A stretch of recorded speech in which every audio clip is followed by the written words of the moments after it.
भगत सिंह जी, सुखदेव, राजगुरु, उन लोगों को कल के दिन फांसी दी गई थी। उन्होंने देश को आज़ाद कराने के लिए सबसे बड़ी शहादत दी। अध्यक्ष महोदय, मुझे बेहद खुशी है कि वैसे तो हम सब लोग सभी शहीदों को नमन करते हैं, सभी स्वतंत्रता सेनानियों का आदर करते हैं, लेकिन उन सभी स्वतंत्रता सेनानियों में एक तरह से दो चमकते सितारे हैं, बाबा साहब अम्बेडकर और भगत सिंह। दिल्ली सरकार ने ये निर्णय लिया है कि बाबा साहब अम्बेडकर और भगत सिंह जी की तस्वीरें सभी दिल्ली सरकार के दफ्तरों में लगाई जाएंगी। कुछ दिन पहले पंजाब सरकार ने भी ये निर्णय लिया है कि पंजाब सरकार के भी सभी दफ्तरों में भगत सिंह और बाबा साहब अम्बेडकर की तस्वीरें लगाई जाएंगी। जब से ये ऐलान किया गया है, मैं तो सोच रहा था कि हमारे विपक्ष के साथी इसके ऊपर हमें बधाई देंगे, तारीफ करेंगे कि बहुत अच्छा निर्णय लिया गया। शुक्रिया।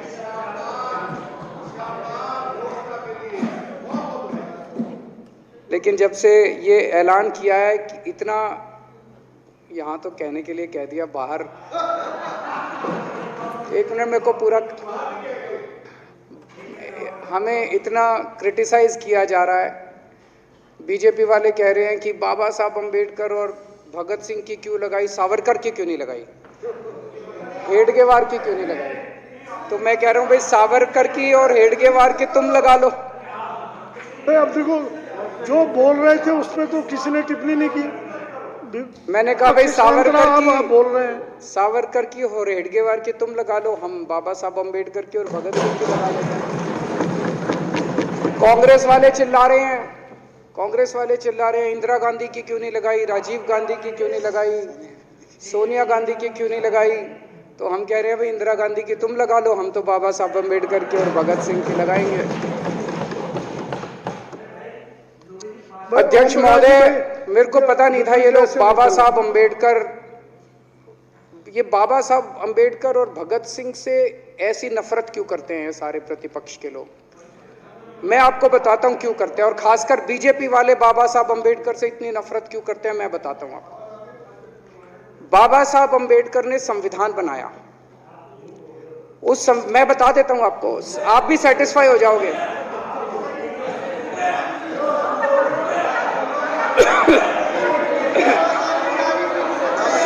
सुन के चले जाना। बाबा साहब का नाम सुनते ही वॉकआउट कर गए।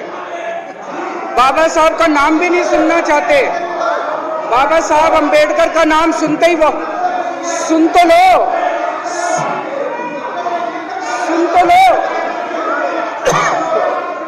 तमाशा, और ये सब कुछ जो इन्होंने बोला वो सच बोला। सुन तो लो।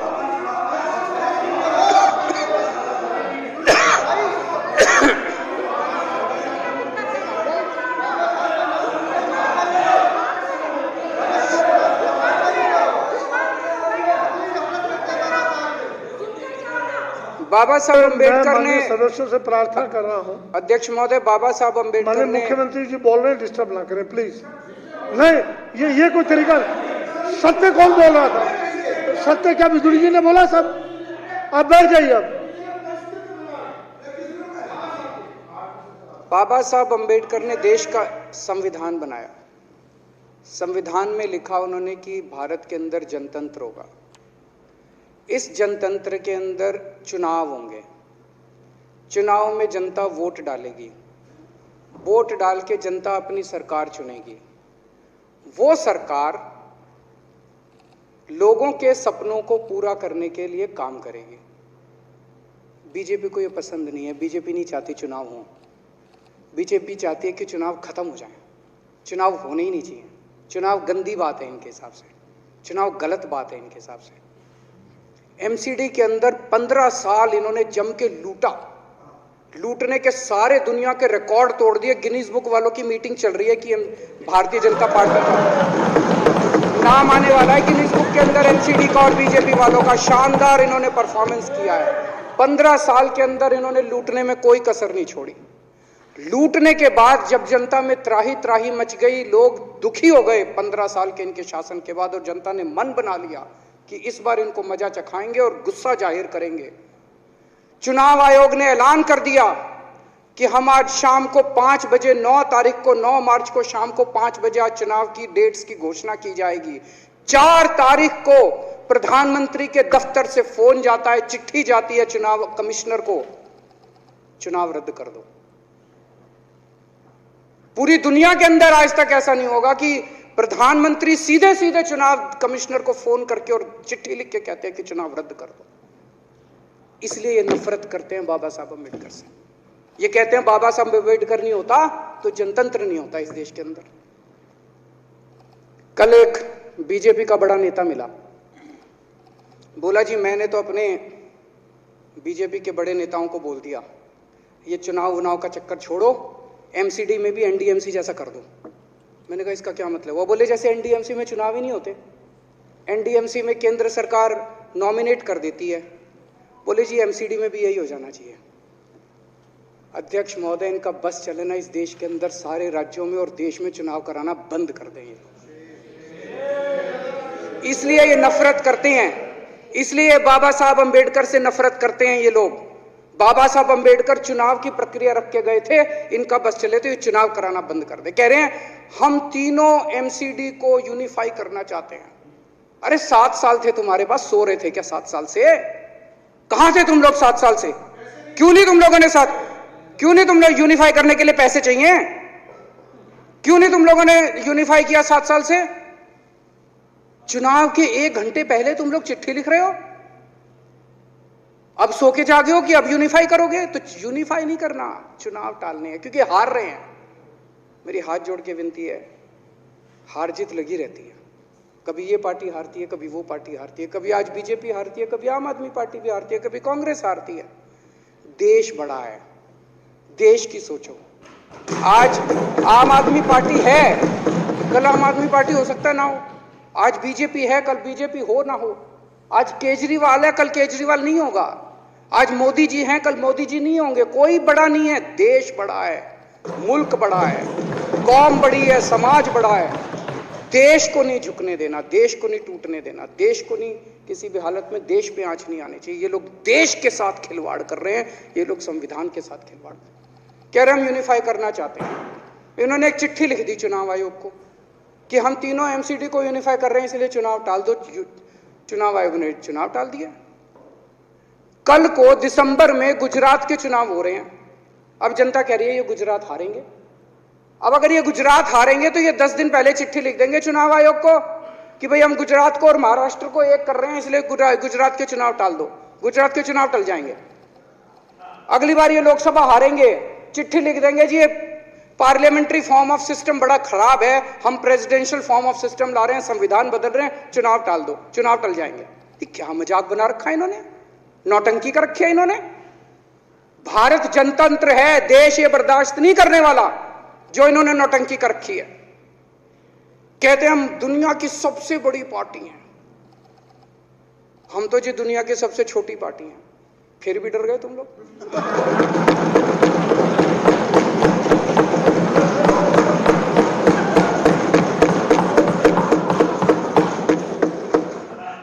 दुनिया की सबसे बड़ी पार्टी दुनिया की सबसे छोटी पार्टी से डर के भाग गई।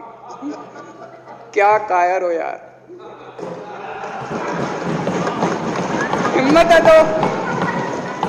हिम्मत है तो चुनाव लड़के दिखाओ बीजेपी वालों, मान जाएंगे तुम।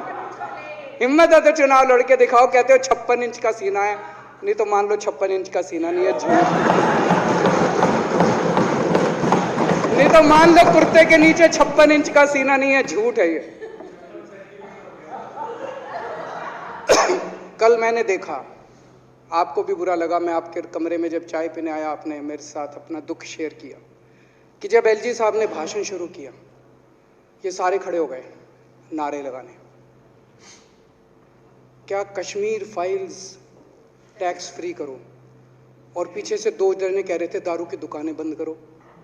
अब इनको भी नहीं पता आज नारे किस चीज के लगाने, ऊपर से आया तो था ऊपर से आया तो था।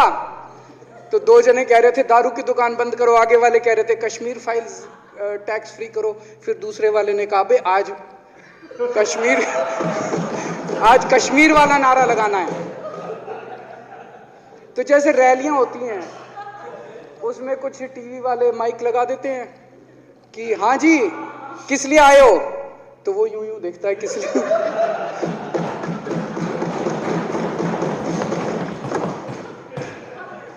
क्या हाल बना दिया इनका। इसलिए थोड़ी राजनीति में आए थे, इसलिए थोड़ी राजनीति में आए थे। एक पिक्चर आई थी बंटी और बबली, उस पिक्चर में एक सीन था, कुछ लोग एक नेता के घर के सामने जाते हैं, हमारी मांगे पूरी करो, हमारी मांगे पूरी करो। नेता बाहर आता कहता है क्या मांगे हैं, तो सारे एक दूसरे की तरफ, उनको पता ही नहीं क्या मांगे। आज सारे देश की सारी भारतीय जनता पार्टी एक पिक्चर के पोस्टर लगा रही है गली गली में जाके। पूरी सारी भारतीय जनता पार्टी देश में एक पिक्चर के पोस्टर लगा रही है। इसलिए राजनीति करने आए थे, पिक्चरों के पोस्टर। अपने बच्चों को क्या जवाब दोगे? घर जाके बच्चे पूछेंगे पापा क्या काम करते हो? पिक्चरों के पोस्टर लगाता हूं।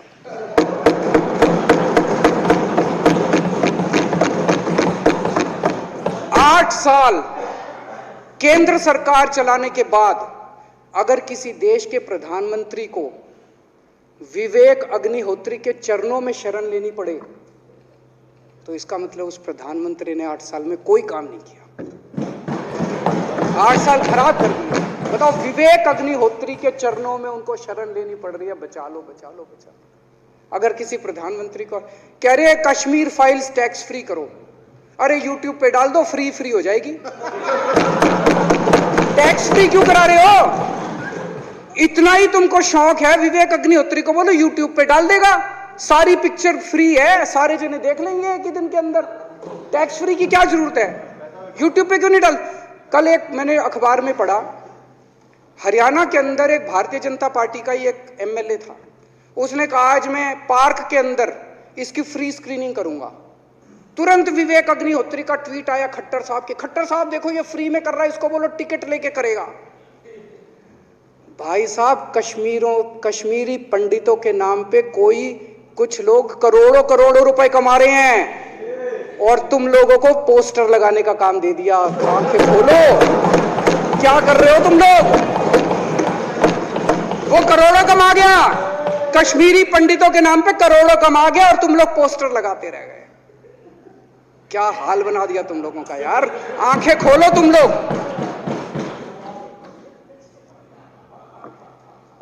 भेड़ बकरियों की तरह हाँक रखा है पूरे बीजेपी वालों को, भेड़ बकरियों की तरह हाँक रहे हैं। एक दिन बोले 3 का कृषि कानून लेके आए हैं, बहुत शानदार है, और फिर नीचे मैसेज आया भाई सारे जने तारीफ करो मोदी जी की। सारे बोले वाह मोदी जी वाह, क्या मास्टर स्ट्रोक है।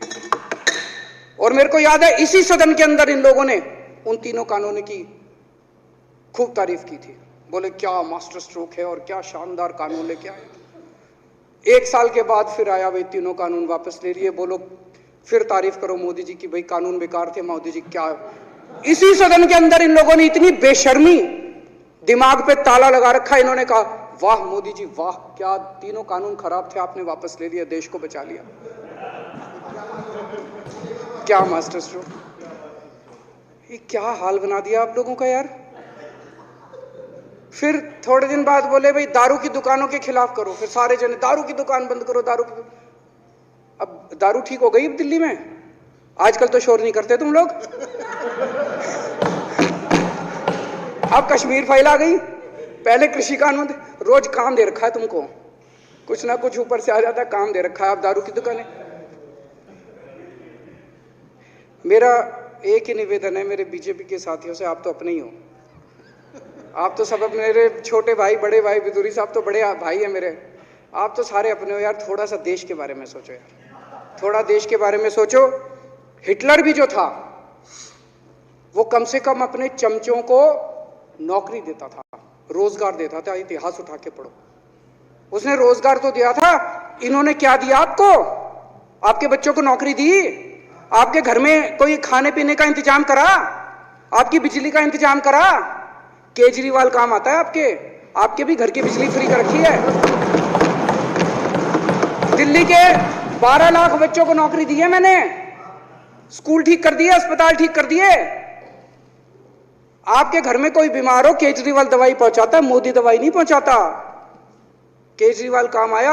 मैं बीजेपी के सारे कार्यकर्ताओं से कहना चाहता हूं, थोड़ा सा दिमाग खोलो। बीजेपी के सारे सपोर्टर्स को कहना चाहता हूं, थोड़ा सा दिमाग खोलो। ये भेड़ चाल बंद करो, भेड़ बकरियों की तरह हाँक रहे हैं ये आपको, ये सब बंद करो। दिमाग खोल के सारे जने बीजेपी छोड़ के आम आदमी पार्टी में आ जाओ।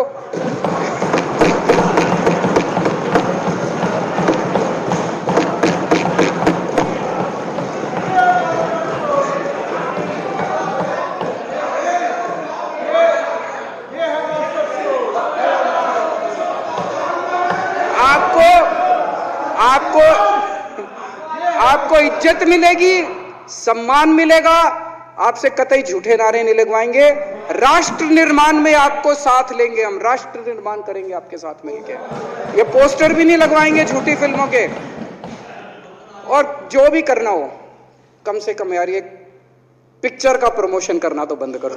ये गंदे लगते हो तुम लोग, अच्छी शोभा नहीं देता आप लोगों को। यार आप अच्छे आदमी हो, कुछ करने आए थे राजनीति में, कहां पिक्चर के पोस्टर और प्रमोशन करने में लगा दिया। कल एलजी साहब की स्पीच पूरे देश ने सुनी। एलजी साहब को एक तरह से केंद्र सरकार का नुमाइंदा माना जाता है। एलजी साहब ने भी हमारी सरकार की कितनी तारीफ करी। 50% जीडीपी 5 साल के अंदर बढ़ गया। भारत में आज तक कभी किसी राज्य का नहीं बढ़ा। इतने शानदार काम दिल्ली सरकार ने किए हैं कि केंद्र सरकार द्वारा नियुक्त एलजी साहब ने भी दूसरी सरकार की, आम आदमी पार्टी की सरकार की भूरी भूरी शब्दों में तारीफ की। मैं एलजी साहब का बहुत बहुत शुक्रिया अदा करना चाहता हूं और इस धन्यवाद प्रस्ताव का समर्थन करता हूं।